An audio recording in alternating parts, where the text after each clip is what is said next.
ang malas ng Pilipinas, every president, almost all, pag naupo na dyan sa Malacanang, walang ginagawa kung mag-isip ang mga putang ina kung paano pahabain ang termino nila. That's the problem. Bakit ganon kayo? Ang demokrasya may eleksyon. Para naman, tignan ninyo, Presidente Osmeña Bisaya. Ang napaalaala ko ba, Garcia Bisaya. Then, Magsaysay Ilocano. Then, si Quirino Ilocano. Ganon dapat.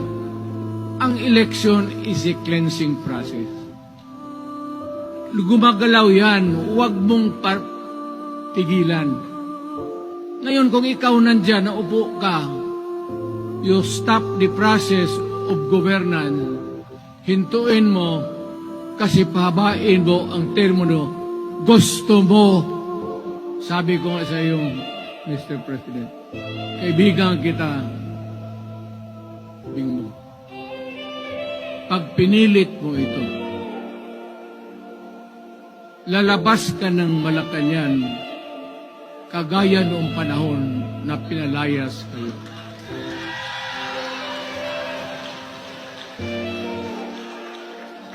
Alam ninyo, kung hindi na talaga ito mapigilan, nandyan ang military pati pulis, makinig kayo.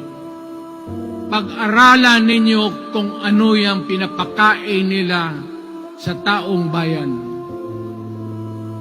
At pagka nakita ninyo kung ano ang mali, you correct it. Nasa inyong kamay na yan. Ganito yung plano. Presidential, tapos parliament.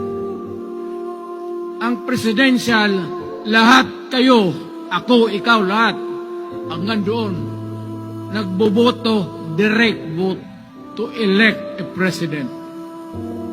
Itong parliament, prime minister lang ang magboto, yung mga assembly who are the congressmen now.